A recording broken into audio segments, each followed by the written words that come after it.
Hello, everyone. It's Frances Widdowson here. Welcome to the Rational Space Disputations. Today, I have on the program Michael Gonzalez. And Mike is a senior fellow with the Heritage Foundation. And he's been a journalist for 20 years. And he is the author of Black Lives Matter, The Making of a New Marxist Revolution. So I am very interested in having Mike on the program because it has two words in it in his book that I'm very interested in. One is number of words, but two concepts: Black Lives Matter and then Marxist Revolution. So I'm very interested in hearing about this because I would be highly skeptical of this claim, but still, we have to remain open as academics. So welcome to the Rational Space Disputations, Mike. Francis, it's a pleasure for me to be on with you. I want to make very clear from the top that when I refer to BLM, I'm not talking about the concept, obviously. The concept is unimpeachable. Yes. The organization. You have to be a complete nutter to think that Black lives don't matter. Yes. And I'm not one of these conservatives who say, "Oh, all lives matter." No, I think it's important to say Black Lives Matter. Yes. For a history that everyone, not just you and I, knows so well, that does not need to be retold here. Mm-hmm. And I'm not talking about the movement either. The movement is something I struggle to put my arms around. I don't know what it is. It the people who are protesting? I felt ill when I saw that video. Yes. But I think a lot of that righteous indignation, the people who felt that they were manipulated by the organizations and their founders. And that is really what I devote my research to. And the book has hundreds of footnotes, most of them from very leftist sources, from Left Roots and Netroots and BLM themselves, and Eric Mann and Harmony Goldberg and so forth. So I just want to make that very clear up from the get-go. When I speak about BLM, I mean the organizations, and particularly the architects of BLM. Yes. And we're going to get into this shortly.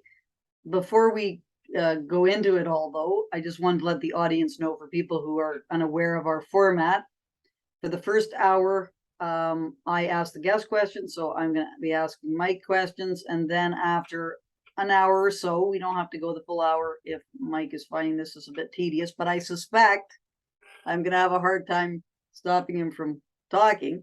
And then for the next hour, Mike is going to ask me questions, and this is just to make sure that we cover everything that we need to, and as well, sometimes in interviews things are very skewed, and we want to make sure that people have an ability to rebut claims and have a bit of control over the process, not just have someone firing questions at them. So Mike, before we get into the Black Lives Matter kind of area, I was wondering if you could just tell our audience a little bit about yourself, what your background is, what you're interested in, and what you're currently working on. So I was, as you said, I was a journalist for almost 20 years. I think more like 17 or 18. I was with Agence France Presse for many years, for 6 years, because I wanted to be a foreign correspondent, and that was true. Agence France Presse sends you all over the world. So I was in Korea for 2 years. I lived in Kabul. I traveled with the Mujahideen. I covered Pakistan. I lived in Hong Kong 8 years. And then I decided, I think probably in Afghanistan, that I needed to have a better grounding in finance and economics. And I applied to business schools and to schools of, I went to Columbia, took me in. I did an MBA at Columbia in finance. And right out of that, the Wall Street Journal offered me a job covering the stock market, which I wrote a daily column on the stock market for a year. And then the editorial page asked me to join them as a leader writer, as an opinion writer. And I joined them, and I went to Hong Kong, and then they sent me to Brussels, where I was for 6 years, and then sent me back to Hong Kong as editor. So that's really, after that, I went to work for the Bush administration.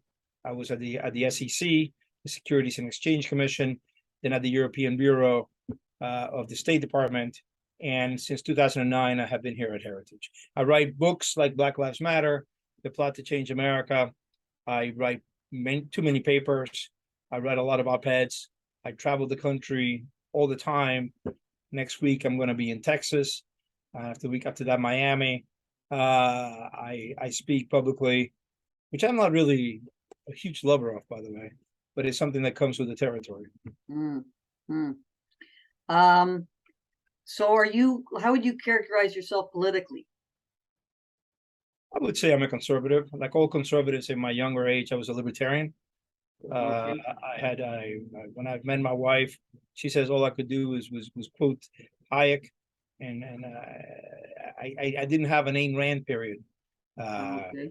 but I did have a Hayekian. I am still a Hayekian in many ways, but Yeah. I'm really after, the last 20, 30 years or so, I have become a conservative in all that means, a Burkean type of conservative, in wanting to conserve good things, and change is the only constant in life, as you know, Francis. Yeah. I think Burke said change cannot be left to those who have a lust for change. Change has to be managed. Before you take down that fence that has been there for 300 years, you have to ask yourself, what purpose does that fence serve? And only then, after you have pondered the purpose of the fence, should you then take it down and or decide to take it down and build a new one. And if you don't mind me asking, what are your views on Donald Trump? I think Donald Trump had courage. I served in his 1776 commission. I think that it's not clear yet where the country's going to go. I think he will run again. Elections are a contest between two choices in the United States, at least. And I think the choice was clear in 2016 and 2020 when it was Hillary Clinton and Joe Biden. I must tell you that my first column ever as an opinion writer for the Dallas Morning News, I have a full head of hair. Francis, I can show you. I still have the column. In 1987, that was about Joe Biden. Okay. I don't think he's been good. I think that the record is very clear, and he has a support level in the 30s for a reason. Yeah. Anyway, I don't want to get too. I just was kind of curious because I know some people who are conservatives are very anti-Trump because they think he's destroying some of the democratic foundations of the country. Others who are conservatives are supporters of Trump, and how do you see conservatism and Trump, kind of interacting? I think Trump has conservative instincts. I think what I care about, Francis, is policy. I have a very good friend who's very liberal, and sadly, I may have lost him. He was a friend of many years, and my answer to him all the time was, policy is what matters. Really, policy is what matters to me. And in that sense, Trump's 4 years, he had a solidly conservative record, mostly. He had a very good record as well, I would argue, because he followed the advice of conservatives like me. So I think that I think the record of his policy decisions, juxtaposed to the misery we're living under with Joe Biden, is a very stark contrast. But in terms of, you mentioned Edmund Burke, and one thing Burke would be very concerned about would be institutions, like the maintenance of institutions. What's your view on Trump in terms of his effects on American institutions? Well, don't forget that Burke was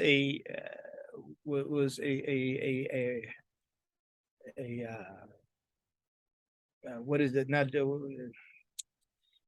it was a Whig at one point, and then he was a conservative. When they asked him, how come you changed from being a Whig to a conservative, he said, well, I didn't change my ideals. The parties change. Francis, I think we have reached the level, I don't know if you ever come to Washington, D.C., where the biggest threat to our freedoms is the permanent bureaucracy. And I say that, I know that may sound to a Canadian, I don't know how you describe yourself, Marxist or socialist. It's, you sitting there looking at me, it's like, whoa, wow, I really have a wacko this time. Don't describe myself as a Marxist. I describe myself as a historical materialist. I'm toying with calling myself an Orwellian socialist because of Very good. Very because good. of my admiration for George Orwell. Yes. Who had some conservative, like he did appreciate Right. various kinds of traditional features, which put him at loggerheads with many other socialists because of their, wanting to tear it all down kind of thing. So, and where did he change? It's a very interesting area. Where did he change? He changed in Spain when he went to Spain. Yeah. And he saw real life Stalinists and Marxists. He was able, he saw. So I think we have now an unaccountable bureaucracy in charge of most of the institutions that's on my door here, the alphabet soup agencies that were created in the 1930s by Roosevelt. Roosevelt wanted to really change Washington. He wanted to assume, he was a kind of an American version of Mussolini. He wanted to assume dictatorial powers, and the Supreme Court said, no, we have the Constitution, you can't do that. So then what he did is appoint a bureaucracy, a set of agencies, created a set of agencies to manage our lives. And they're deeply entrenched now. They have grown, they're unaccountable. You cannot fire them. You cannot, a bureaucrat in Washington, D.C., the main reason they leave office is because of death. So they're, even though the Congress has really stopped legislating, Congress passes husks. They pass bills that are husks that are then filled by the bureaucracy. The bureaucracy interprets what the bill means and adds real meat, but nobody can fire a bureaucrat. So I think that the institutions that we have right now are a threat to our liberties. And I think whoever comes in, if he's obviously not Joe Biden, but if let's say a Republican were to be elected in 1924, came in January 2025, the main task he or she would have before him or her would be to really find a way to tame the bureaucracy, to make sure that it is answerable to the people. If these are the institutions you mean, I don't think Edmund Burke would have spent any time trying to salvage them. Yeah, well, I was thinking more of the courts and the Constitution and the legislative process, these sorts of things. The legislative process kind of has begun to die, but nothing because of Trump. The Constitution, it really is the left that sees the Constitution as an enemy. If you read the pages of the New York Times, they run opinion columns very clearly saying that America suffers from constitutionalism, that we must get beyond the Constitution. The Constitution is a very conservative document that really slows down change. Is the only Constitution which sets out to limit the reach of government, that wants to limit the impact that government has on the lives of individual Americans. So I would say that yes, the Constitution is being challenged. We're living right now in an era of regime change. That's why things are so. I have Canadian relatives, and they look at us and they say, well, things are so tumultuous in America. And they are tumultuous. And I think that has to do with the fact that we don't have normal politics. We have regime politics. We have to figure out if we're still going to live by the Constitution of 1787 as amended since, or if we're going to have all sorts of things like resegregation, division by race, the stifling of free speech that are really unconstitutional, but which the left wants to do. Frances, I really need 24 hours with you. Sit down and walk through how the main threats of the Constitution come from the left. Yeah, well, we're going to get into this, so I think this is a good chance to segue into this whole area of Black Lives Matter and your book, The Making of a New Marxist Revolution. So I'm curious, I'm very interested, because I also as well have on my reading list James Lindsay's book, which was recommended to me by one of my friends, Jim Heller, who has been on this program. And I haven't read these two books yet, your book or his book, but I want to read them because I want to get a sense of why this is thought to be Marxist, this kind of turn that's going on. Because as we'll find out later on in the program, I see it as actually, kind of an attack on Marxism. But anyway, just like, can you just outline why you think that Black Lives Matter is somehow related to Marxist revolution? Yeah, and by the way, James is incredibly intelligent. I know him.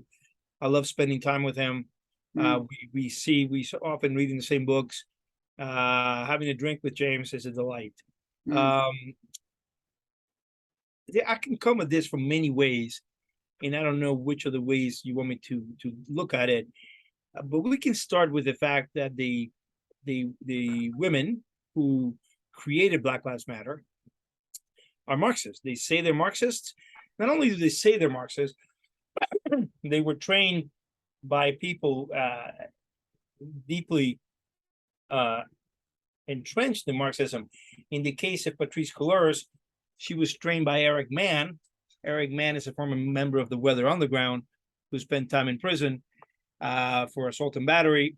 Then after he came out, he set up the Labor Community Strategy Center in Los Angeles, which is he calls the Caracas Harvard School of Organizing.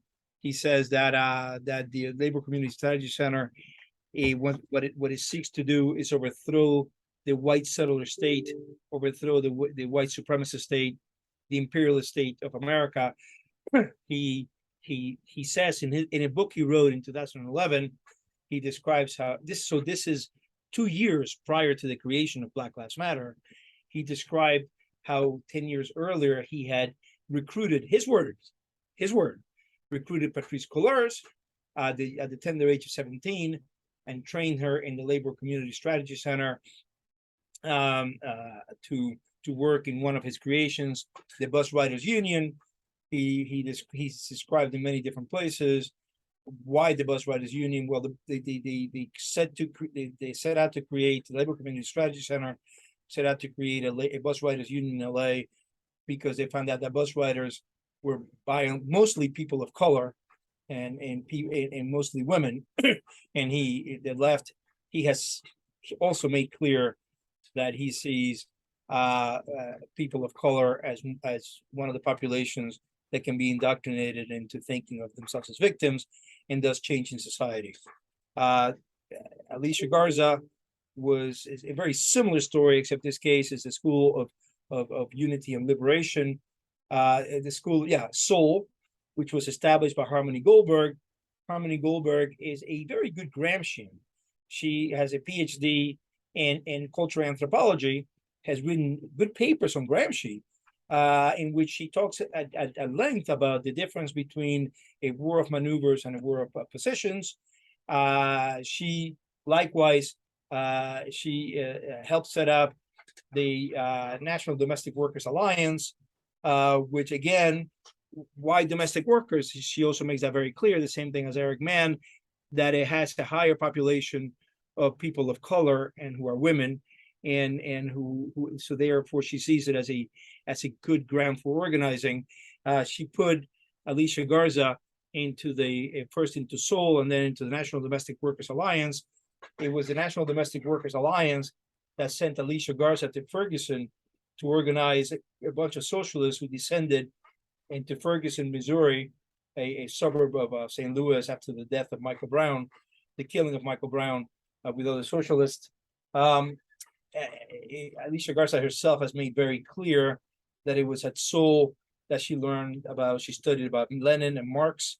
The same thing with Patrisse Cullors and the Labor Community Strategy Center.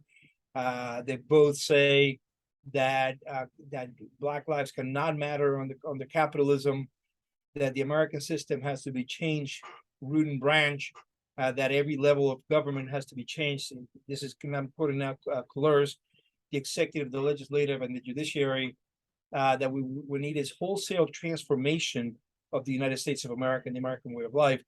Francis, I could really, really go on, but I really think that I have a very solid case that these are Marxists trained not just in Marxism, but in Gramscian Marxism, in taking over the institutions, and they share they share the same goals that Marx has in the manifesto of abolishing the family, abolishing the nation state, abolishing God, and abolishing private property. I don't know what more to show you, Francis, but I want you to tell me right now, Mike, I am convinced. Thank you. This podcast is over. Drop the mic. So I just want to, because this is kind of part of the method here, I want to make sure that I just want to repeat what I think, why you think that Black Lives Matter is a new Marxist revolution. And one of the main things that I'm hearing is that these leaders of Black Lives Matter say that they're Marxists. Therefore, it makes Black Lives Matter a Marxist revolutionary movement.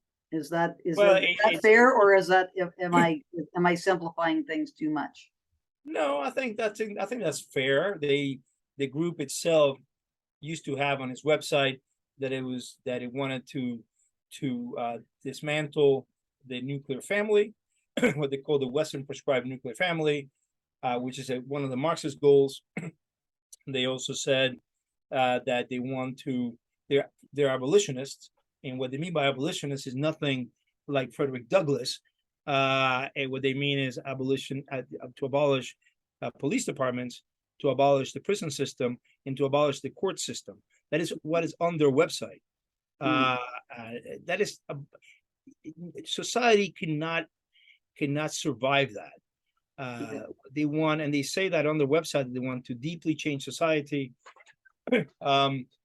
If something is created by four Marxists, really, because there's Melina, Abdullah, and Paltamedi as well, who are supporters of participatory democracy rather than representative democracy. Paltamedi has written about this.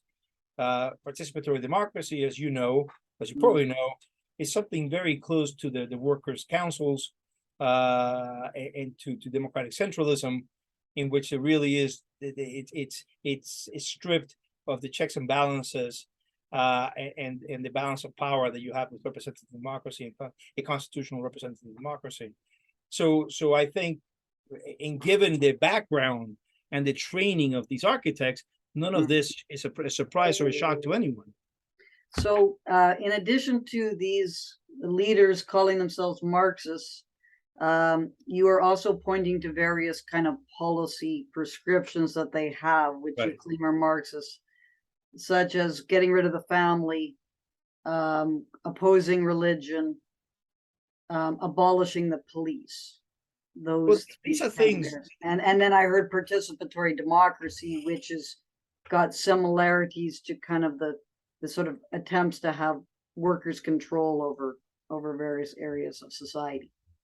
Yeah, I mean, one thing Alicia Garza said, for example, I think I'm quoting fairly accurately, is that we need to dismantle the organizing principle of American society. This is not small stuff. She said that to a group of main Marxists in 2019. We need to change the way we're organized as a society. Yeah. That is not, Pew Research just came out with one of their regular reports. They're very good, by the way. They lean left, but their numbers are good. And they canvass Black Americans on their views, and a majority says we do not need to change our political and economic system in order to achieve fair treatment. But that is what they seek to do. Yes. So the organizing, just because I don't exactly know what they think the organizing principle of society is. Do you have a sense of what they think the organizing principle of society is? Well, I mean, we can have a very big debate about what the central principle of America is. I think it's It's the But belief. what they think it is. So what do you think? Like, I don't like, I find much of their kind of rhetoric to be confusing, to be honest, I don't find as it I do with confusing at most all. postmodern. I find it very clear, Francis. Okay, but I okay, find it so very then coherent. you can help me understand what they think the organizing principle of society is. They want to destroy it. I understand they want to destroy things. Well, Burn it down. so I think Alicia Garza has said that we cannot have capitalism. We need to dismantle capitalism. I think I don't like that word. I see it as a Marxist word in itself. But I would say free market, the ability. I own the stapler. You want to buy it. We agree on a price. You and I both walk away happy. Yeah. I don't think they like that. And they put a veneer of racial social justice on this antipathy towards private property and the ability to trade private property. Yes. Okay. So the organizing principle of society that they are concerned about, that they're opposed to, is private property or capitalism. Francis, you'd have to ask them. No, but I know that you find them clear, and I don't. Like, I find a lot of this kind of stuff is not very clear to me, and I know that they see. I assumed that because of the whole rhetoric of critical race theory and everything, that the organizing principle of society was white supremacy. Yeah, but what do you think white supremacy means? What does critical race theories architects mean by white supremacy? Do you think they mean actual white supremacists? No, this is my understanding. Like, again, I think there's a lot of I think the problem is postmodernism and the subjectivity and the language, the distortion of language that Orwell was so clear about, that we spend most of our time talking to these people not quite understanding what they're getting at.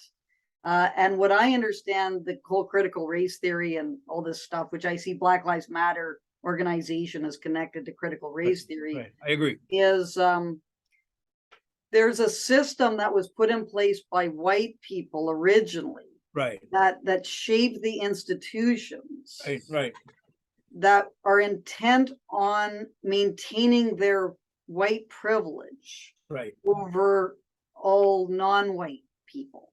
Right. And the way to kind of get around this, their position is to get those white people out of there and get Black people in there, and then, or people of color, etc.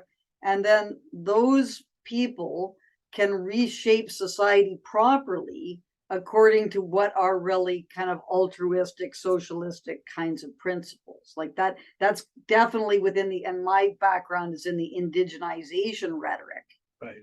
And that's what's going on with the indigenization rhetoric. Right. But in the case of the indigenization rhetoric, it's a ruse to get like people to kind of back away from the system. So then, like rent, basically it's a form of rentierism, so that money can be extracted from the system under this kind of the auspices that they're more capable of running a much more just and kind of fair and socialistic kind of society. That's what goes on with the indigenization thing. It has some would probably call themselves Marxists, but it's not got any kind of class basis at all. It's all about turning power over to indigenous people. That's the nature of that political movement. And I think that the Black Lives Matter organizational thing is a kind of arguments to turn over power to people of color, Black people, indigenous people, but what's now called BIPOC.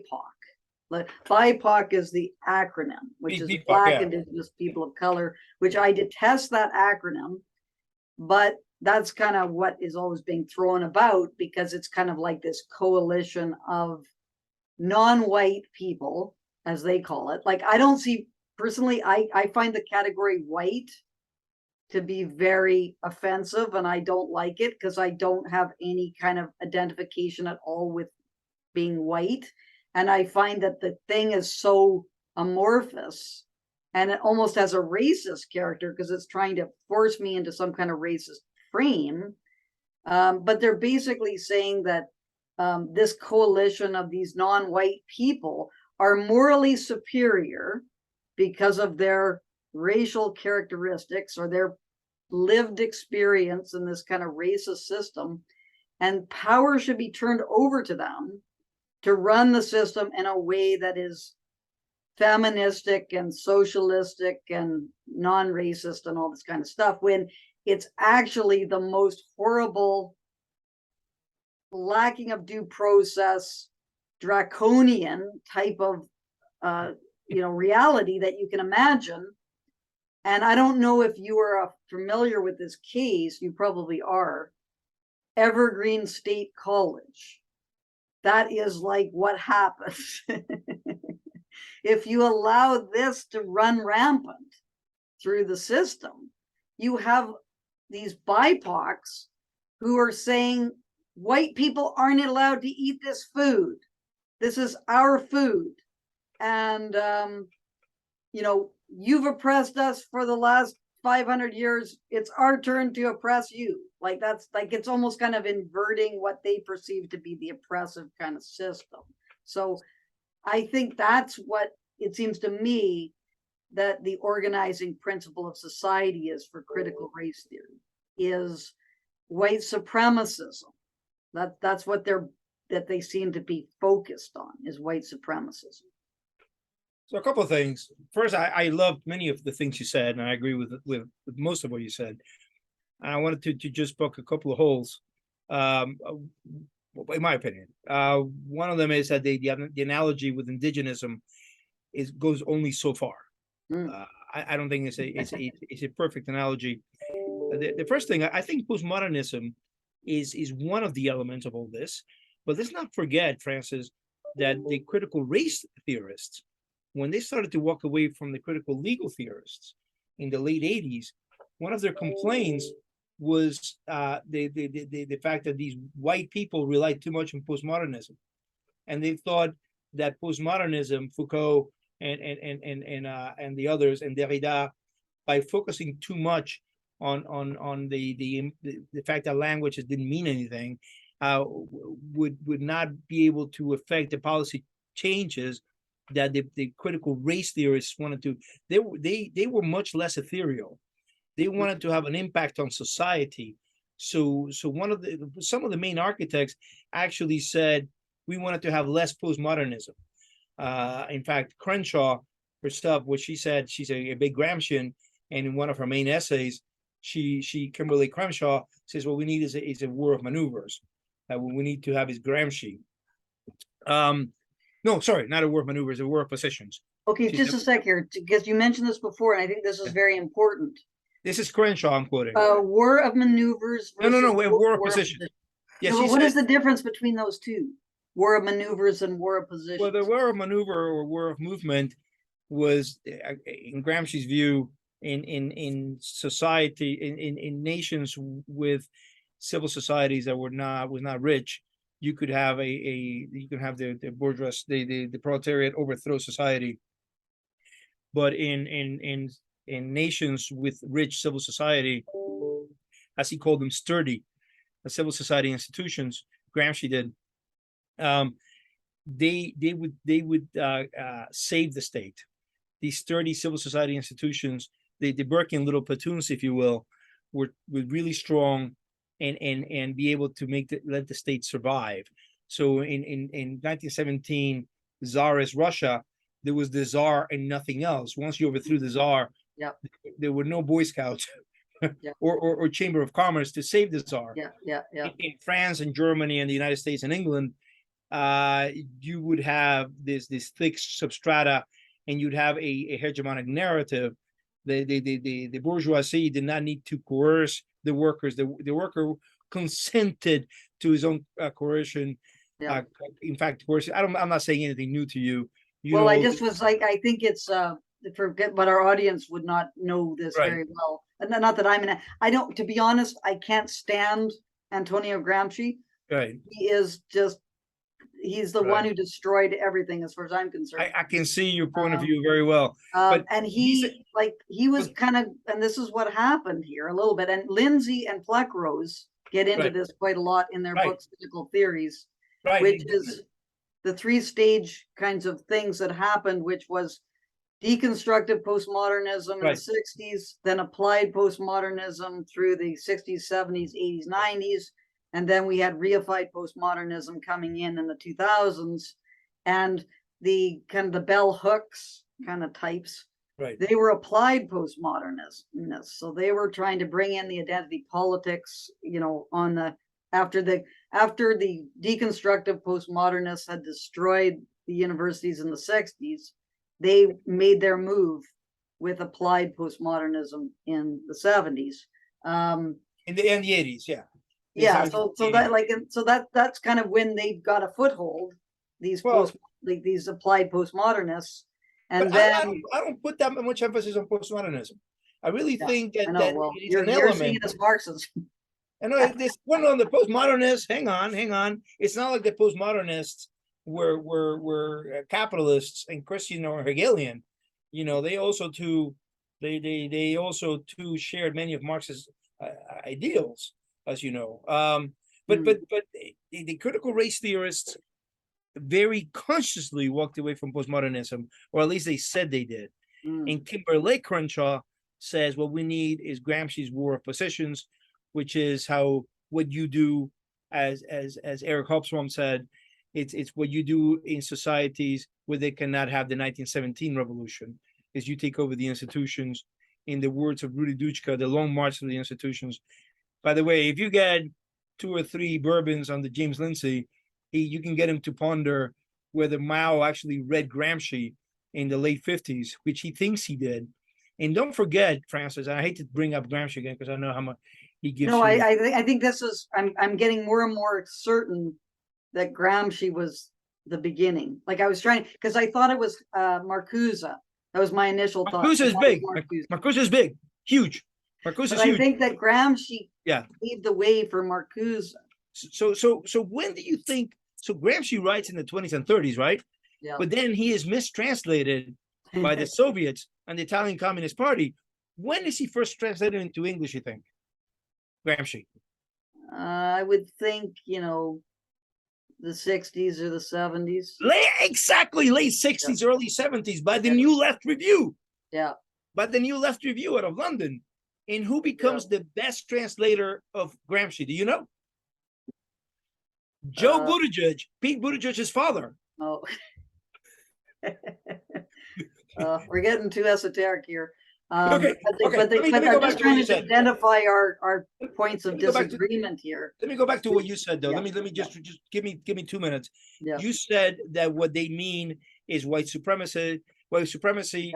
They want to have BIPOC people in power, or Black people in power. I don't agree with that because because for example, when Clarence Thomas was appointed by George H.W. Bush, Derek Bell threw a tantrum in which he called Clarence Thomas all sorts of names. They do not want Black people in power. They want people with red ideas in power. The color that matters is red. They want people who agree with them on private property. They want people who agree with them on the family, the centrality of the family. They want people to agree with them on the nation state. They don't want it. It is a ruse, a complete ruse that they use ad infinitum constantly. And a lot of people, a lot of good-natured people have bought into it. Sorry, Francis. I just needed to. No. I think that, but you made some good points there, I think, which is, it's true. And I do notice this in my own kind of discussions that I have, is that it's not all Black people or all Indigenous people who should be in control. It's only certain Black people or Indigenous people. And I have to put, and they're quote unquote allies. Right, allies. Yeah, they're allies who have the right thoughts. Right. Who are in there. So I've had situations at Mount Royal where, we can get into this later, where an Indigenous scholar, Barbara Barnes, said that there were some benefits to the residential schools, and the postmodern, reified postmodernists went after her more viciously than they went after me. And Right. I thought, what the hell's going on here? This is an Indigenous scholar that they're all banging on about, who should be given a voice and we should listen to their lived experience. But she didn't have the right viewpoint, and therefore was going to be taken down just as viciously or even more viciously than I would be as a non-Indigenous person. So that's a very good point, because it is, they want certain right-thinking people to take over the machinery. I would say left-thinking people. No, but I don't, like, that's a big argument that you and I have. Is that I don't think it's left wing, because I think left wing is class is the basis of left wing thought. Like, if you Right. don't, like, we were talking before, I can't remember, it was a while ago now, but it was like, what is, like, oh, before we go on, I just wanted to raise perhaps an unfair analogy, which is about, if people call themselves something, does that mean that they are that? So, Mike, if I call myself a man, does that mean that I'm a man? I see what you're doing there, Francis. And that's a little unfair, because we're talking about intrinsic properties, not about ideologies, which ideologies are of it. But still, this kind of, I think it has some applicability, because we have, and this is what I find is so objectionable about all this kind of people going on about how they're a Marxist and everything, because they have no interest whatsoever in what I see to be the primary kind of concern of what these kinds of theories, historical materialism, is all about, which is economic factors, But that's class the only point of departure. That's the only point of departure, Francis. The economic determinism. That's it. But that's like saying, like, I'm a man except for my biological sex. Like, No. that is so, like, economic factors are so central to historical materialism. That's the nature of the entire theoretical structure. But they And share that's why everything else. Gramsci was like a destroyer of historical materialism, because he basically gave up on the economic factors and started to focus on all these cultural kinds of matters. Because Francis, because they discovered that the social classes were very bad revolutionaries. It was not a good locus of revolution. They discovered, first of all, in capitalism, people change their stations in life.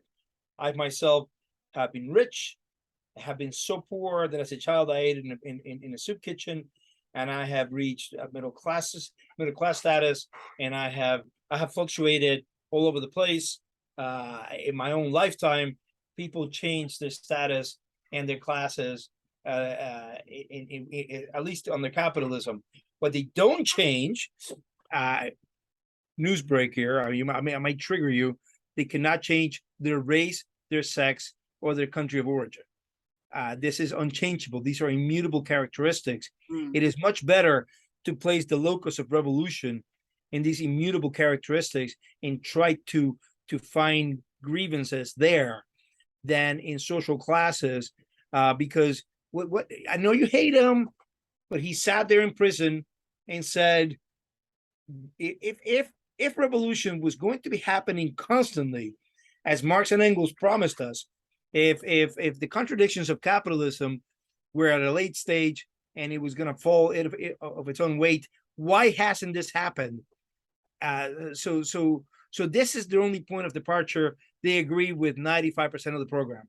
Yeah, but that's all, like, their point of departure is so large that it is really not really the same thing we're talking about anymore. And that question, right? So first of all, to see historical materialism as, this kind of teleological sort of thing is not, that's not scientifically valid. Like my argument is that historical materialism, which is the theoretical side of it, has either got to stand, the evidence has to support it, or it has to be thrown out. That would be my position, is that it has to be scientifically valid. But these scientific claims are pretty heroic. Marx was But not the a scientist. scientific, like, everyone's getting ahead of themselves here, right? Like, what's happening is the activists are impatient and they want to bring about the revolution. And Yes, the revolution is impatient. The manifesto was written in 1848, Francis. But humanity's been around for 1,000,000 years. So we want things to, snap our fingers and have things happen in 100 or whatever. Well, that's not the time scales. Like, the time scales are very long. And when we're dealing with things scientifically, we have to examine the logical and evidentiary basis for the claims that are being made, right? Not, we've been waiting for 100 years for the revolution to happen and it's never happened. Like, that's not a scientifically valid way of thinking about things, because just because things haven't happened yet, it doesn't mean that they won't ever happen. Like, it's like, is the theoretical foundations for making that claim that it's going to happen, is that valid or not? That's what we have to be looking at academically, and that's what I'm interested in doing. And my view is that in historical materialism, there's 3 kinds of foundational claims that are made, and none of them have anything to do with this white supremacy or transgenderism or any of these kinds of, like, boutique kinds of concerns. They have to do with the productive forces, the nature of productive forces in society, which I think is pretty much self-evident, that we have from the beginning of humanity had productive forces develop. We started off with the Stone Age and we went through and we had more and more, kind of technology. That seems to be self-evident, and I think liberals would agree with that, or like Hayekians would agree with that. And then we have class, the question of class, which is whether conflicts, the foundational conflicts that we see, are due to class or due to some other kind of thing. And thirdly, which I think is one of the crucial kinds of areas, the labor theory of value, whether that's valid or not. And those are the 3 kinds of key items, none of them that are talked at all about by Gramsci or Marcuse or Foucault or Derrida, or like, this is all like, they don't care. Like, they're all into the language and changing how people, if we just change how people think about something, then we'll be able to bring about, the revolution. That's all we need to do, is like, forget about the economic circumstances and everything. Like, that's kind of the key issues, I think. And I think that people who say, I'm a Marxist, but class doesn't matter, or class is just one identity amongst many, or this kind of thing. And like, what's your pronouns? Like, the pronouns of the, it's like, this is just so far away from any of the important details that we need to be talking about. It doesn't even, it's not even part of the whole kind of theoretical infrastructure. Now I see much, much, much better where you and I differ, and where the dichotomy is. And I understand you, I think. Okay. I doesn't mean I agree with you. I have to go back. No, but I have if we can, we disagree agreeably, right? And I think we're doing that. Sure, yeah. I think that, as I said to you before, under capitalism, classes fluctuate. There's nothing scientific about class. I think you Canadians are too European, and that you think that we're born with saddles on our backs, or that we're born with spurs. We're not. We're not ants. We're not bees. We're not born to be serfs or queens or drones. Class fluctuates. Even in England, Margaret Thatcher was a grocer's daughter who took received pronunciation classes. And when she died, nobody really saw Margaret Thatcher as anything but an educated Brit, who had changed the country, who was at least people who think like me, quite courageous. I think that's the issue that Gramsci and Marcuse and Eric Mann had with material forces, which is why Gramsci says, let's not forget that culture is also a material force. And by the way, 60 years later, Eric Mann, whom I told you trained Patrice Couleurs, said race is also a material force. And I know to you, I can see you. Don't shut me off. I'm not. I'm just saying this is like, they're full of shit. This is bullshit. This is where they have entered into our minds and zapped us with their postmodernist venom, and now we become lobotomized and we can't talk about, because they're tinkering with things. But I wanted to get back to one thing which I think is a major difference that you and I have, which is about class. And I wanted to ask you to define what is class? What do you think class is? Well, you ask questions that are elementary and very deep at the same time. Class is a combination of factors. Class is not just it's obviously not wealth. Class is the assumption of certain ideas and behaviors and expectations that come from the society you have been raised in. Now you're going to tell me how wrong I am. Well, no. Well, it's definitions are neither right nor wrong. We are trying to figure out what the basis for our discussion is. Do you know how a Marx or what a historical materialist defines class? Tell me. It is defined by your relationship to the means of production. Oh, yes. Right? So in that sense, it's objective, because it's not objective. It's not objective. Yes, it is. No, because you can be born without any means, and then through your own efforts, have a different relationship to the means of production. Yeah, but that just means you've changed classes. That doesn't mean that the definition of classes. I know, but I said classes fluctuate. That's why they're not a good locus for revolution. But that still doesn't. It still is an objective way of determining what your interests are, as opposed to some kind of subjective thing, which is just like, do you have an accent that makes everyone, think that you're well educated or something like that? Like that's not. No, you're right. And I did know that the relationship with the means of production also define class according to historical materialists. I just think that the reason they eschew this is because, as they say themselves, they found that the worker was just a really bad revolutionary. Which is well, maybe so. Like maybe that's true. Like I find that an odd turn of phrase, but I think it's got to do with the conditions. So revolutions happen because of the conditions that exist, and you can't just change those conditions through changing words. No, you can't. But and Gramsci and all of his ilk, this is kind of what they were sort of and it's become worse and worse and worse and worse, to the point now where all these quote unquote Marxists are just think that if you call someone something that they're not, then that they are this new thing, because it's our perception of ourselves that will then empower us and able us to change the world. I disagree that they're marked that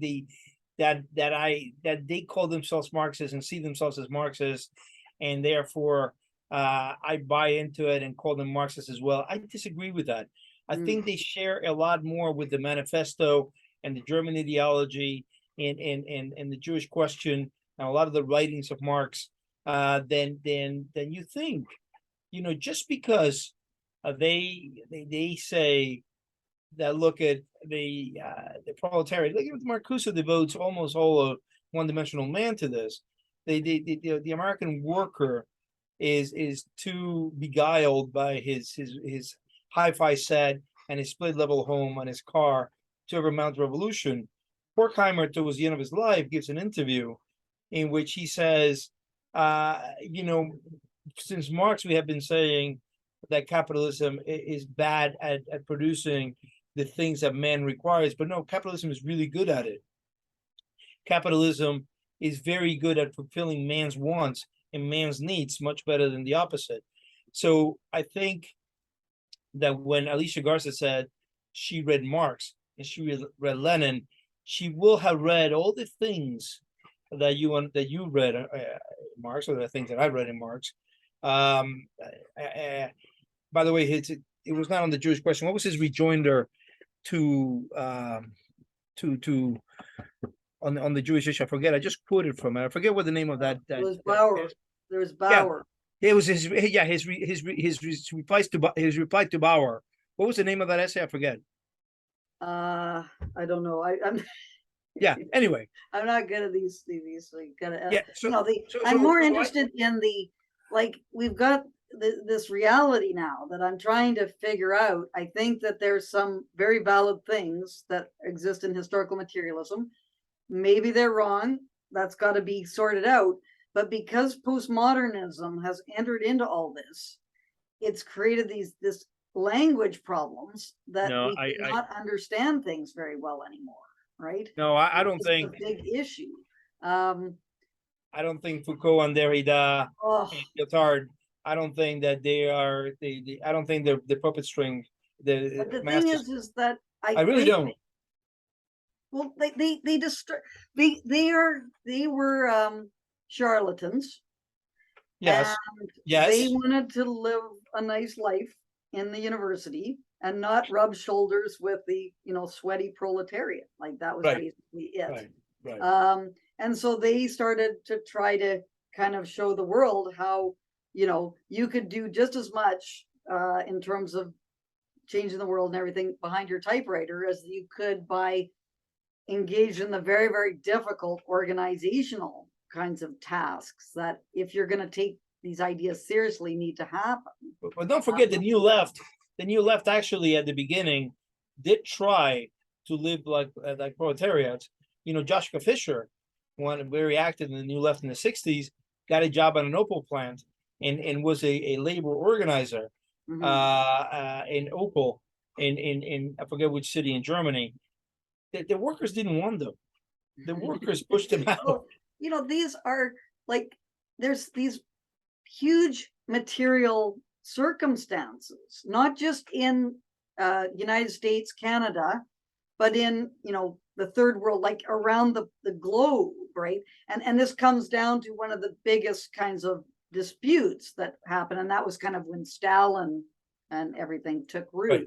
Stalinism is that should you focus on one country of bringing about socialism in one country, or should you take an international approach to it? And you can imagine the logistical and organizational problems if you're going to be an internationalist. And as well, the trying to get the working class in the United States, which I think you actually were articulating very well there. You've got this you're a person who works on the assembly line, and you've got you're making $30 an hour or whatever. You're going to the bar every night. You've got a boat in your backyard. Why would you want to bring about the revolution? Right. Because you're very comfortable where you are, and it's gonna the revolution is, if it's gonna come, which is like an open question, is gonna be brought about by material conditions that make it necessary for people to fight against their existing system, and that might never happen. I don't it's an open question. But if you think like Marcuse, that it's much cleaner and much more rational to have economic centralism, to have the government direct the economy, and the worker is for shit. The worker is just too happy with his life, and then he sits there and he watches the riots in the 60s, and he says the revolution is going to come from the ghetto population. This is his words. His words. He says it's people from other colors and races. Again, his words that are going to be the revolutionary agents. If what you want to have is central planning, and you think you can upend American society by instilling the consciousness of servitude, again, his word, consciousness of servitude. All liberation depends on the consciousness of servitude. Why wouldn't you change that? Why wouldn't you abandon the worker? This is classic Stalinism. Stalin Like was I was just reading last night, I was reading Animal Farm. So I'm rereading all the books by George Orwell, because I think Orwell, of all the authors, had an understanding of Stalinism, totalitarianism. Point of agreement between you and me.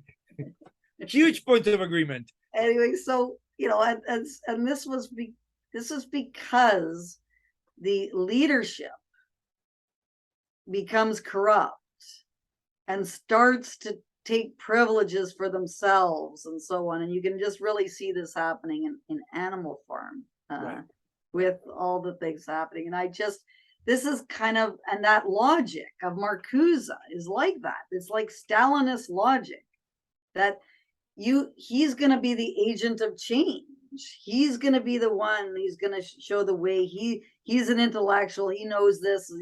He's going to, and then getting all the other identities on board, right? Like this is just classic, paving the way for all the kind of rent-seeking arguments that we see in identity politics. Like this is what's happening now with all of these. Disagree with you. Quote unquote left-wing politics is, let's get more Black people and women and various sexual orientations on the boards of corporations. Let's get the bureaucracy, totally reimagined so that we can get these people, the right thinking people in place, so that they can bring about a better system. Like this is kind of the logic that's going on. Anyway, Mike, I know that you find this hard to believe, but we've reached the hour point. So I'm going to turn it over to you and let you either continue on this path, or we can talk about different things if you like. Well, why don't we, I think for the benefit of the audience, I think I could ask you, Judy, if I could prolong our conversation a little bit longer and ask you to give a little dissertation on historical materialism, how you see it, what Marx meant by it, how the architects of Black Lives Matter do not subscribe to it, or Marcuse, or Horkheimer, or Gramsci, to mention he who shall not be named, why their departure from it is so radical. Why don't you give us you're a professor, you're good at this. I invite you to be the sage on the stage on the material, historical materialism. So go ahead. I open the floor to you first. Yes. So for people who are interested in this, and this is something that's a major area of my intellectual preoccupations. I'm learning, and actually my co-author Albert Howard is someone who is much more deeply immersed in the literature on it. But I've just absorbed many of these things through my research on Indigenous people, and that's why I was so interested in studying various forms of Indigenous politics, because I was applying a historical materialist lens to that subject. And this is discussed in much more detail in my book, Separate but Unequal. So I'm just going to give a plug since Mike was able to plug his book, I will plug my book. And you'll notice the graphic there, which is very, very important, which shows sort of the developmental, like this is the idea of the developmental kind of situation. What's happened is postmodernism, reified postmodernism, has destroyed the bridge that will enable less developed people with less developed cultural features to be able to become part of modern society. I'm going to order it. I'm going to order it and read it. Go ahead. Yes. Anyway, so this does a deep dive into the historical materialist kinds of discussions. And basically, historical materialism is a economically deterministic theory. That's the first thing. So you have to be able to understand anything, you have to look at the economic factors that are involved. That's the foundation of everything. And that's one of the reasons why, like, I think Gramsci and all that's where they went off on the wrong kind of tangent. Economic factors are understood first and foremost as productive forces. So you have a huge long period of human history where you have the productive forces developing, so increasing productivity. And it started off very, very gradually, obviously.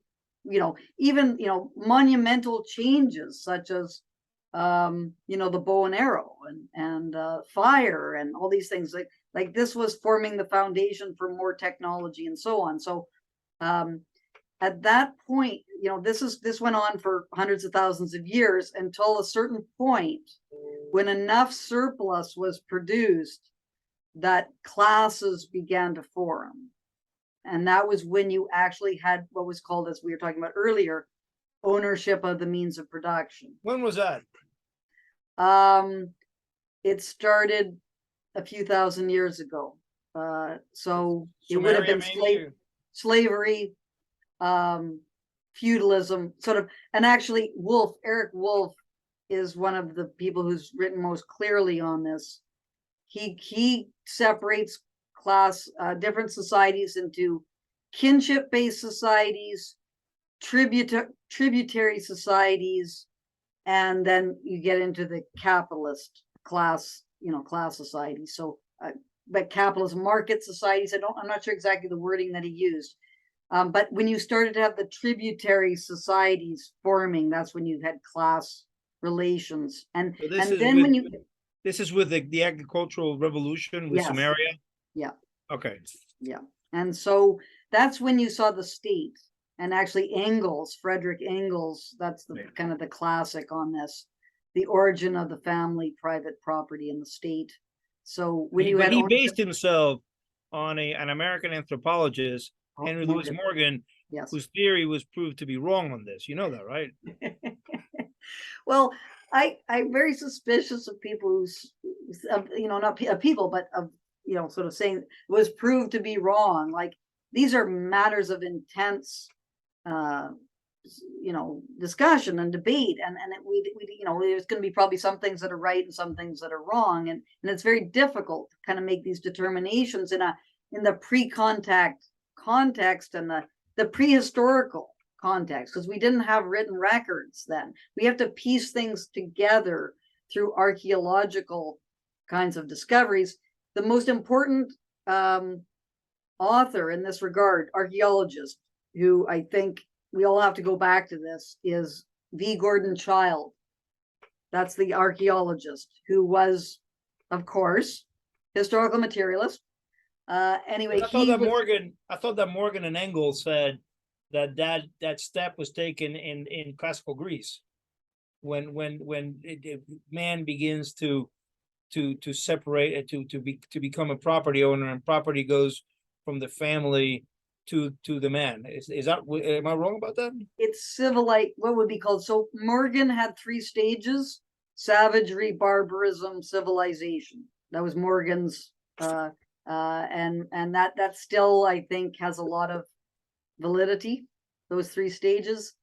And he had, like, there was upper and lower, middle, upper stages of each one. Anyway, so it's when and Morgan talked about the transition from civil, what he called, I'm not sure, it was kinship type of forms, tribal forms, to civilization, which was the change from kinship reciprocity as the basis for interactions to the state and laws. So it's the emergence of laws. So whenever you have laws that come into existence, that's when civilization is, and it's civil society, which is a society that is governed by laws, not by, this kind of like lineages and so on. There's also a very important book that was written by Morton Fried called The Evolution of Political Society. And Fried identifies this change to when you have people are deprived of accessing resources that they need to survive. Whenever that happens, then you have classes are forming, and he talks about the transition from what he calls stratified societies, which are very unstable, that try to do that without a state, and then you have the emergence of state societies. So you need the state, and that was Engels. That was the emergence of the family private property in the state. In order to maintain ownership of the means of production, you need a state that is the coercive force that makes sure that the people who can't access those resources they need to survive they have that withheld from them, and as a result of that, they're forced to work for those who do own the means of production. So that's the basis of class society. So that's the conflict. So it's argued that all conflicts that we see, the foundations of those conflicts are class, ownership of the means of production. Everything else is secondary to that. Whereas all these Black Lives Matter types, Marcuse, Gramsci, they kind of lost that, and they were not interested in that anymore. That was boring to them, and they were much more interested in cultural factors and changing. And now we're into language. Now it's become completely esoteric, and whether people are using the right pronouns. Like that's my example of the best kind of absurd development that we've seen in reified postmodernism, is that instead of worrying about class politics and the fact that people can't access what they need to survive, we're going to talk about whether we're calling someone a zir or a purse or all these ridiculous kinds of sort of things that are happening. Third thing, so those are the two things about historical materialism which are very important. Tendency of productive forces to develop. Secondly, class as the foundational, which is ownership of the means of production, as being the foundation of conflict. Third thing, labor theory of value.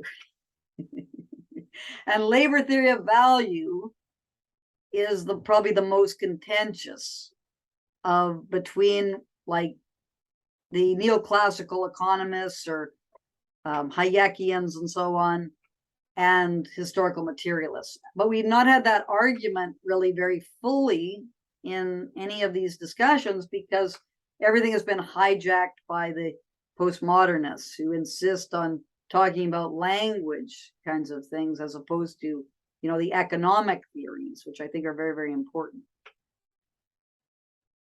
Why since Marcuse and Gramsci, and I would argue the architects of BLM, all agree that it is much better to have central planning than to have a free market system. And to me, that's one of the main aspects of Marxism. If they all agree on that, why doesn't that make them Marxist, even if they walk away from economic determinism, in that economics and your relationship to the material forces determines everything about life? Even if they put that aside, since they agree on central planning and on the necessity of having democratic centralism, of having not be able to deviate from the party, of having repressive tolerance, they all agree on that as well. Why doesn't that make them Marxist? Well, first of all, would be well, I think this is a very interesting question for me about and you mentioned this before about how you didn't like the word capitalism and you preferred markets. The I idea prefer of free. I prefer free trade. yeah. Trade. So, you know, do we need to have classes to have markets? Like, can you have markets in a society where there's no ownership over the means of production? I'm not sure. I see ownership of the means of the production is the main thing in Marxism, in historical materialism. Markets, it's interesting. And Albert Howard, who I In have order to have markets, you need to have private property. but there's private property, which is like we all produce like this was kind of like what used to be called agrarian socialism. I'm not sure if you've heard it. So we all have our own plots of land and we're producing our things and everything, and then we go and we trade all our we all get the same parcel of kind of land given to us. This is just totally this doesn't exist in reality and probably cannot happen, but here's an example of a market society where you don't have everyone owns the means of production themselves, so they have their own little unit and they produce their things and then they go to the market and they just have free trade with one another. But don't Marxists argue that actually that did exist until a very recent time in England, in the Midlands, in which people had land which they worked, they sold the products, but didn't have any title to that land. Am I wrong about that? Well, you would have had, I assume that would be in a time of feudalism. I'll have to So look you more would into have that. the king, you would have a monarch that would be raking off a huge surplus off of everyone. Right. Okay, themselves. never mind that. You never have, but you do have like, tribal societies who might have been beginning to develop markets. Like this is all kind of uncertain. So I But think they remain tribal. They remain tribal. I'm sure that you have read Hernando de Soto, the 20th century, 21st century economist, obviously not the Spanish explorer, in which he said one of the reasons why the Peruvian shanty towns had the bad results that they did is because people lacked title to their land. They were not able to raise capital because they lacked title to their land. yeah, well, this is this is a capitalist, like this is kind of the pro-capitalist position, or the pro-private property is that unless we have private property, this is the argument. I don't like, this is just I'm putting forth that argument.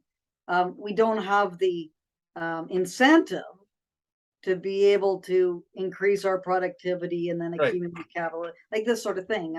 But you were asking me the question, like, because Marcuse, etc., saw central planning as being like more sophisticated. Yeah. Why? They think that the other individual planning is erratic. It lacks direction. Central planning is better for the public good, and they want that. So why doesn't that make them Marxist? Well, they don't have those other, like the class politics and labor theory of value. I would say, like, you can probably have people who argue for central planning who are not Marxists. Like, just because you argue for central planning, it doesn't make you a Marxist. In fact, certain aspects of fascism value central planning. Mussolini had his origins in Marxism, as you know, and corporatism is not quite that. Corporatism, but you could see a society where, like, Brave New World, right. where we're going to have central planning and we're going to just put alcohol in all the embryos of the people who've got to do menial work, and we're going to this is not you wouldn't like that kind of society would not be a historical materialist society, because it's trying to manufacture different grades of people according to engineering of various things. Whereas the historical materialist position is that, and this is the other thing I wanted to mention, is that Marx was not quote unquote anti-capitalist.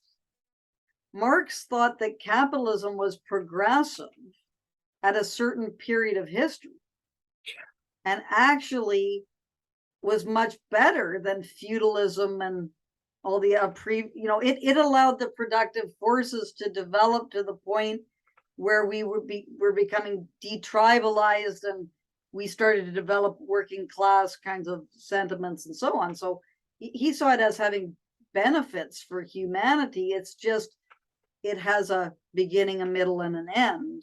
In fact, I'm going to mention Lord Voldemort again.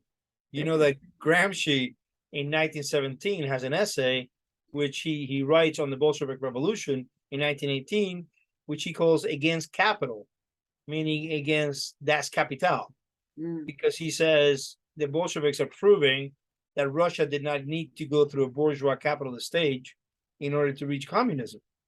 They went from feudalism straight into communism. Yeah, look what happened.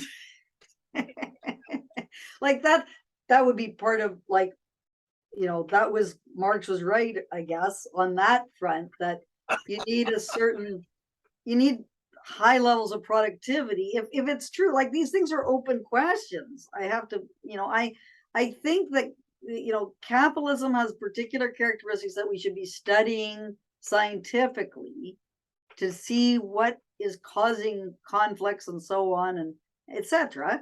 And then, I don't see anything like having a planned economy has benefits, because from a humanitarian standpoint, because you can sort of decide, okay, we're going to provide everyone with healthcare now, and we're going to provide everyone with education.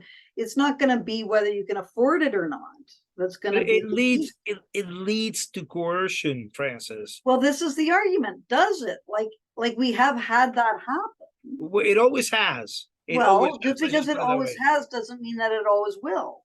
Oh, I don't want to take that chance, not with the United States, Frances. Well, it's not it's just a statement of logic. Like, people are saying, oh, it doesn't work. It's never worked.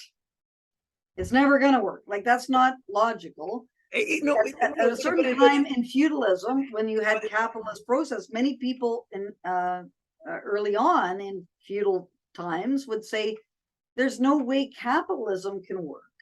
But capitalism can't work now, and it's never going to work in the future. That's not looking at things in terms of, okay, there's certain conditions that result in certain effects. And what we have to be doing is we have to be studying these in more detail to figure out, okay, well, why are these things happening? But what happens in scientific studies of these things is that there's all sorts of interests that tend to enter into these discussions, which make people afraid of what the consequences will be if this is going to be the answer that's going to be found. And like, that's not even getting into the historical materialist stuff. It's just right now we have all sorts of questions that you can't even ask because everyone's afraid of what the answer might be. It's like, well, we shouldn't be afraid of the truth. Like, the truth is what is going to enable us to develop policy that's more consistent with what it is that we claim that we want.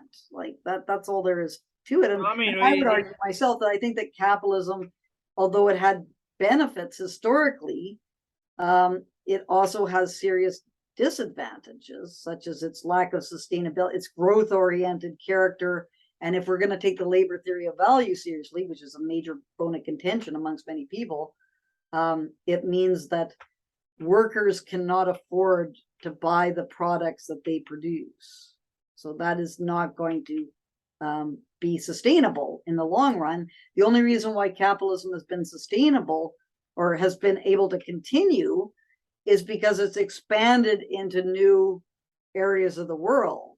And we're now coming up against that kind of barrier right now. Well, I think that's a very dim view of the human condition. But I think capitalism has proven that the workers can buy the labor that they produce. Everyone, at least in America, owns an iPhone, a laptop, etc. But now let me change to something also that I wanted to talk to you about, because you have been very courageous. You have, and I think you deserve, despite the fact that you're a Marxist, I'm not a Marxist. you deserve. Orwellian socialist, maybe. Oh, Historical materialist. I think socialism does not require a qualifier, but I think that you have been very, very courageous. You have walked the walk in terms of standing up for your principles.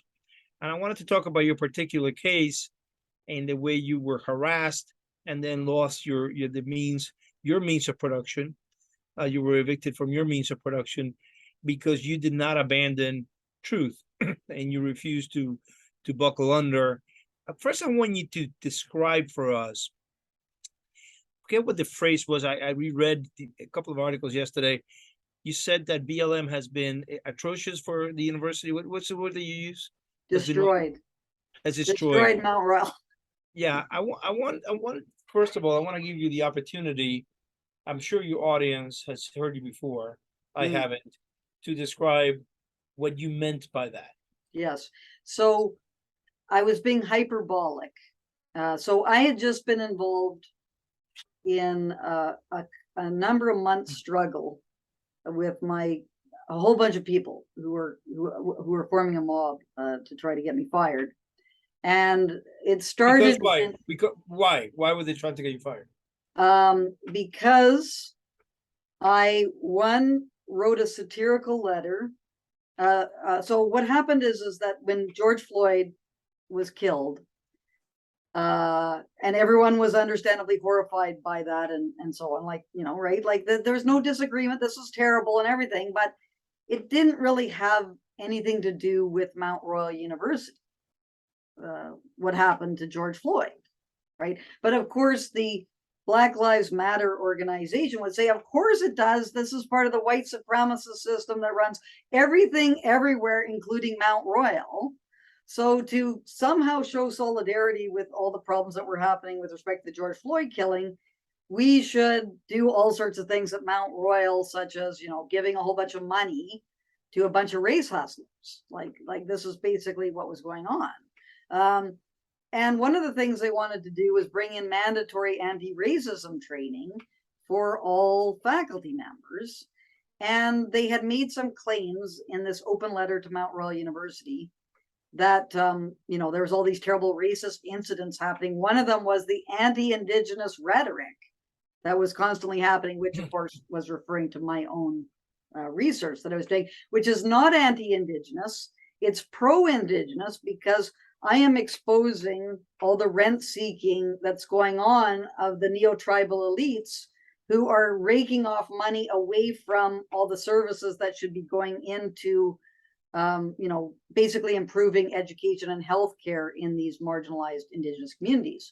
So when I saw this open letter, I did a satirical reply to it saying that George Orwell had come to me in a dream, and he had told me that although he knew I was a fan of his analysis of totalitarianism, that was not the right way. The right way was postmodern intersectional theory. And then I said, after praying to the Creator and doing a territorial land acknowledgement, posting my pronouns on Twitter, and adding a condemnation of racism to my syllabi, I had decided upon the right path. And I could not sign their open letter because that was part of the white supremacy, hetero, cis, patriarchal system. But what I was proposing instead was an oppression point system where we would evaluate faculty according to, and we give them 1 point as to whether they were white, male, cis, and full professor.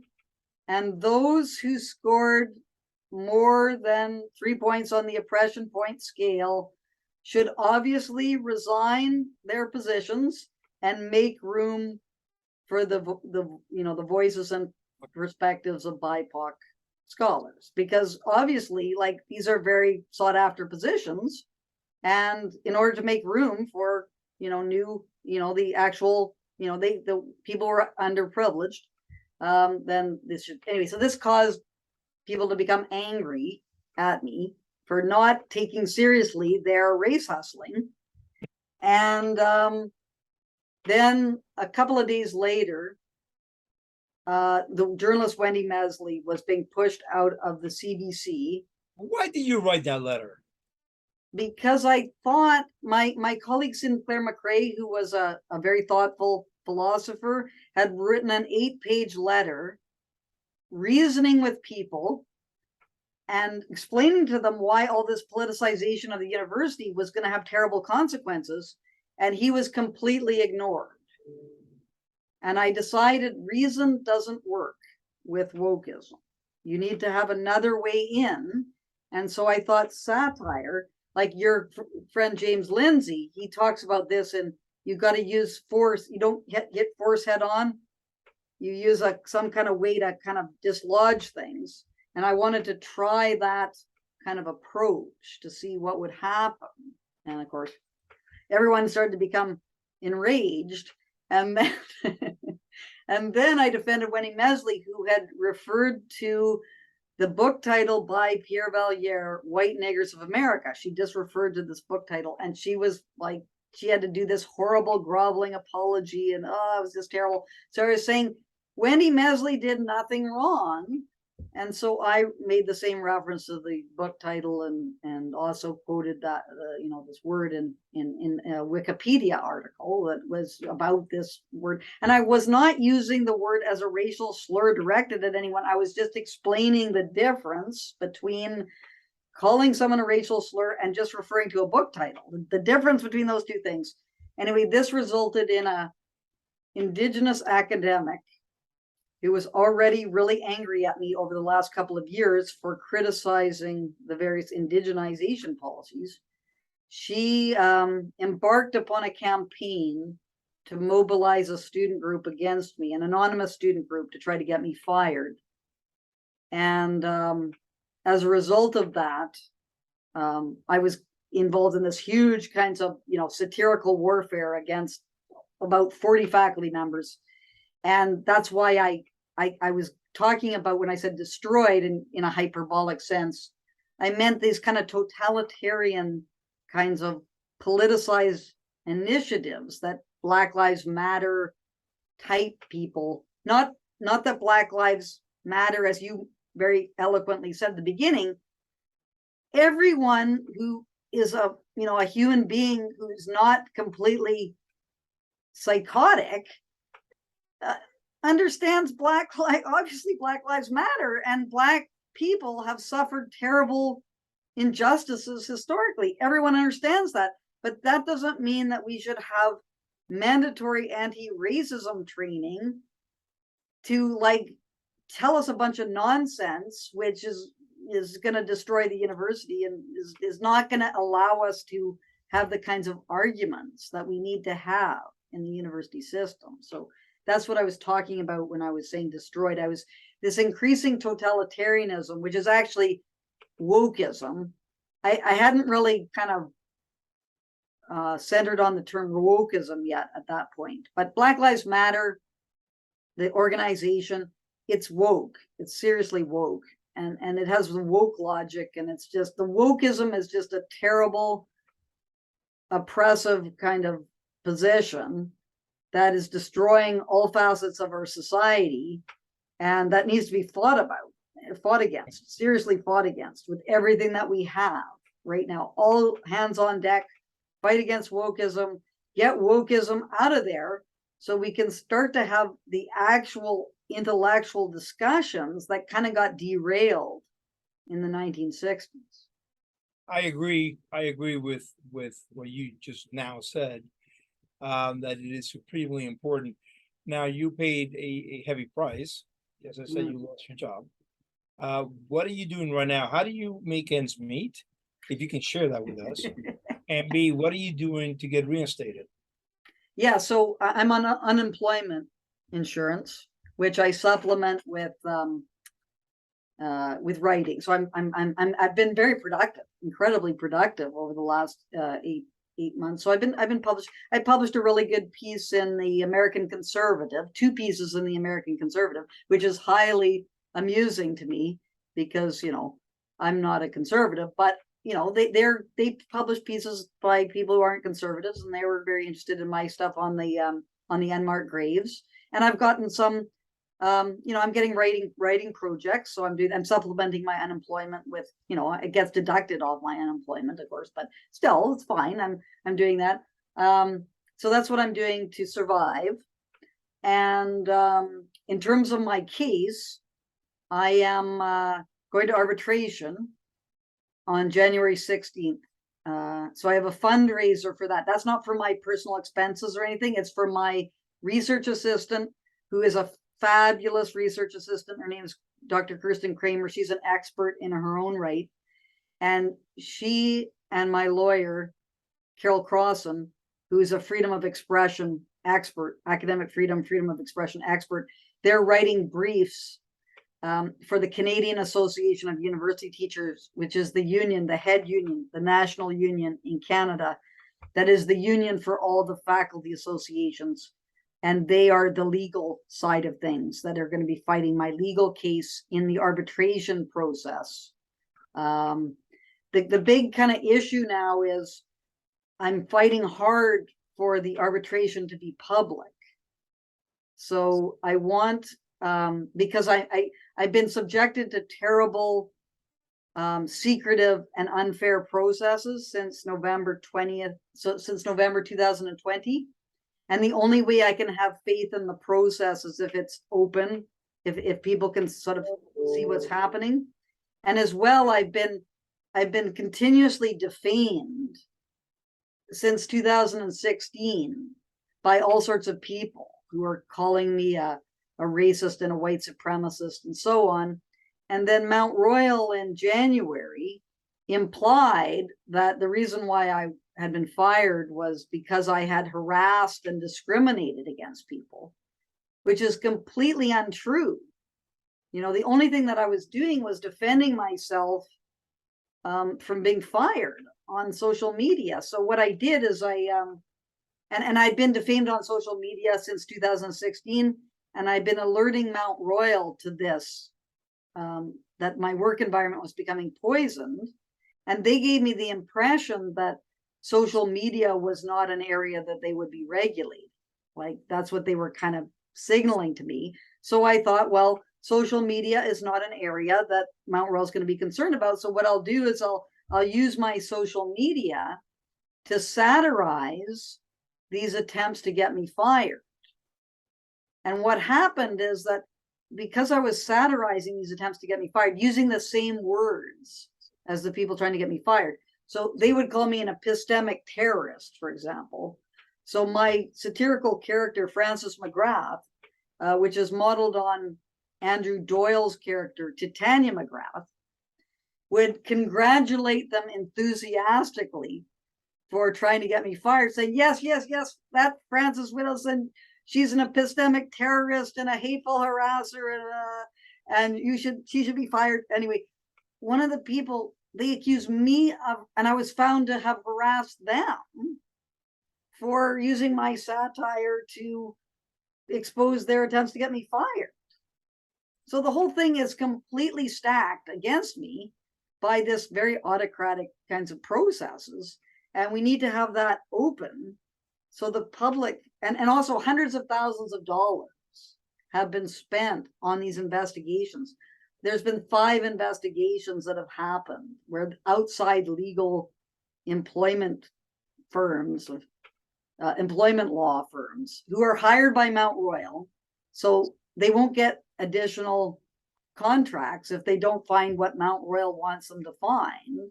And so it was just a big setup that happened.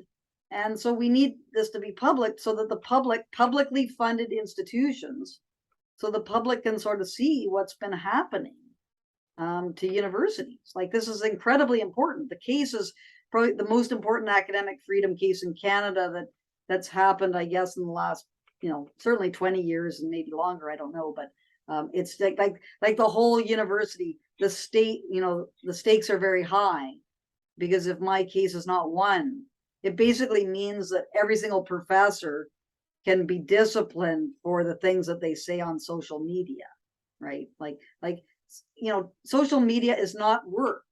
Like, if you're doing something in your employment capacity, if you're representing the university, if you're doing something in your classes, if you're doing something at conferences as whatever, then okay, you are responsible in terms of your professional behavior.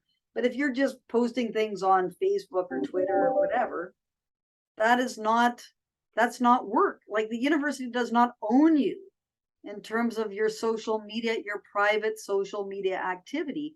And that has to be made very clear in the decision that comes down. And the stuff that I was found to be quote unquote harasser about is social media posts that were just in response to people trying to get me fired. Yeah, so you and I guess this is the last question. You and I have talked for an hour and 45 minutes, and we have had a great deal of agreement.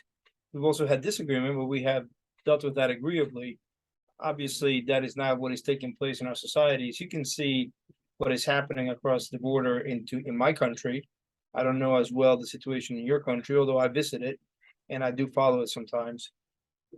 Do you see a way out of this? Do you see a way that we, Americans and Canadians, can save our freedoms, our basic natural rights, from those who want to suppress them now, who are intent on not letting us speak freely, not letting us basically live by our ideas? Well, I think it's going to be difficult. But the first thing that's got to go is the kind of these restrictions that are happening on. I think that's the key thing. And that's why I think you and I, although we differ very much politically, we have a lot of common ground, because we agree that people should be able to speak freely, right? And really the only restrictions that should be on speech are incitement of violence, that kind of threshold, and libel and slander. Those have long common law traditions, those two restrictions on speech. Everything else we should not have this coming in. And I think the United States is on better footing about this, but still there's all these kind of workarounds that are happening, right? And it's just as bad in, like, there's several professors, I'm sure in the United States, who are like Amy Wax is the best example of this. Right. Who's a law professor at the University of Pennsylvania. I've been on panels with her. Yeah, she's going to be fired, or I heard they're moving to fire her. I know.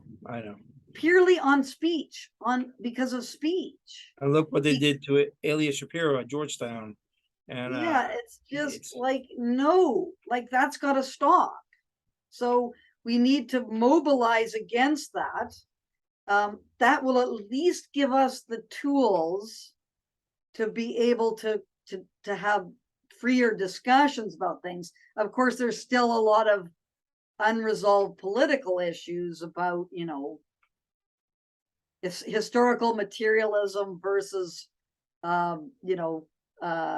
neoclassical economics and so on. But it wasn't that long ago. It was about 15 years ago or so, where it was understood that people with very, very different viewpoints should be able to disagree. As you and I have. That was understood. Right. Now, because of views of harassment and discrimination, that if you say something that is upsetting to, for example, a trans person, right, then that is discriminating against them, because other people might hear it and they might develop negative attitudes about trans people, or two, that person could be so badly wounded by your denial of their humanity that they're going to kill themselves, that should be prevented from these kinds of things.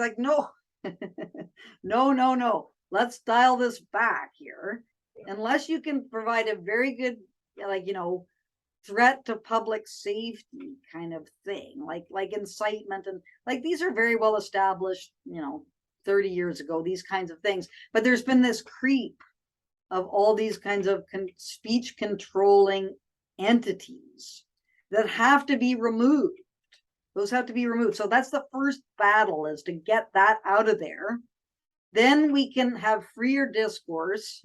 And that would be, that would be one step. That's the first step in doing that. Now, where that's going to go, I don't know. But if we can't speak freely, it's not far off before people are going to be thrown in jail for the things that they're saying. That's going to start to happen. I think it's this idea that if I say something that somebody else finds offensive, they're going to kill themselves. It almost reminds me of the scene in that satirical movie in the 70s where the sheriff held a gun to his head and saying, "Stop it, I mean it, I will kill him."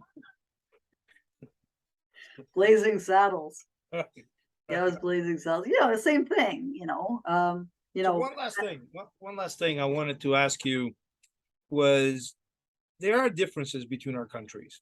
Mhm. And I would say that I think our country's freer than yours.